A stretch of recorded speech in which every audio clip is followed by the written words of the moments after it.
এই জন্মদিবস পালন করতে চাই এই কারণেই, এবং আমরা করে থাকি যে বাবা সাহেবের দেখানো পথ ধরে পিছিয়ে পড়া মানুষ, এসসি এসটি এবং আরও যে অনগ্রসর শ্রেণী, তাদের যে পিছিয়ে পড়া থেকে স্বাভাবিক অবস্থায় উন্নতি করে সমকক্ষ হবার জন্যে, একদম সামাজিক ন্যায় প্রতিষ্ঠার জন্য যে কাজটা করা দরকার, আমরা সেই কাজটা করে থাকি, যাতে আমরা সামগ্রিকভাবে আর কোনো বঞ্চনার শিকার না হই। আপনাদের দাবি কি?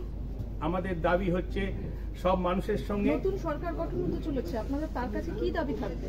আমাদের তাদের কাছে দাবি হবে যে সবার সাথে সমান অধিকার, মানে যে জেনারেল মানুষও যেরকম সম্মান বা অধিকার লাভ করে, দলিত মানুষ যেন লাঞ্ছনা না পায় এবং অধিকারটাও যেন সমান পায়।